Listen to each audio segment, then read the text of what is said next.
When there is a problem with the church, that is the time for the stars to shine.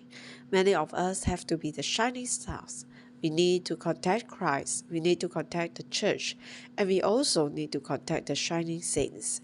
We must contact so many good saints.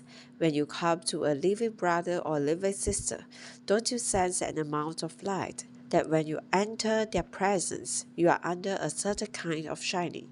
This is light. This light will help us to grow in life. Some rule was established.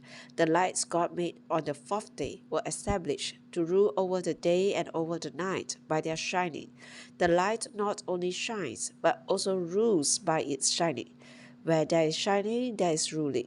Darkness brings in confusion, but light regulates.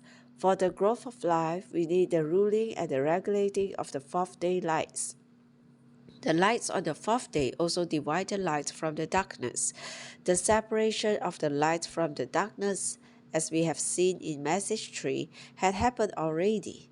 Now the ruling of the fourth day lights shining strengthens this separation.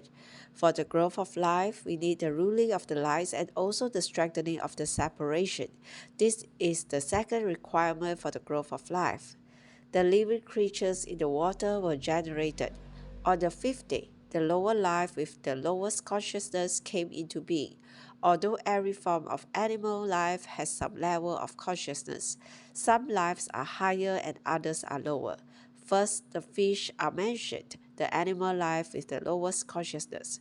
We have all had some experience of this. Suppose there are some goldfish swimming in the water and we come near them.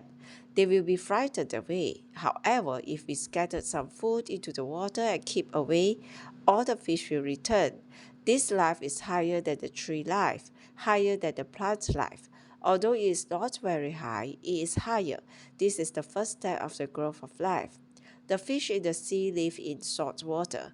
As a rule, salt water doesn't grow anything. It kills, allowing nearly no plants to grow. Salt water kills life. Fish, however, can live in salt water. The water may be salty, but the fish will never be salty unless they are dead. This is quite meaningful. All of humanity, the entire human society, is like a great salt sea. Yet we Christians are so living. We can be alive and live in such a society and not be salted by it. But once we are dead, we will become salty. The Chinese people used to eat a great deal of salted fish. First, they killed the living fish and then put them into salt until all the fish became salty.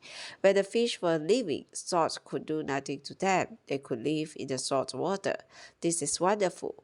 We Christians who have the life of Christ can live in this dark, evil society. However, if we become dead, we will be salted. Today, if you are so living and one of your schoolmates tempts you to go to a movie or to take some drugs, you will say no, nothing can influence you. But if you are dead, you will first be brought to the movie theater like a sheep to the slaughter. Once you have been slaughtered, you will be dead. Take drugs, even heroin, you will be slaughtered. But hallelujah, we can never be salted because we have life. Life repels every kind of salt from the Dead Sea. This life can survive in any death situation. In the midst of an environment of death, this life can still survive.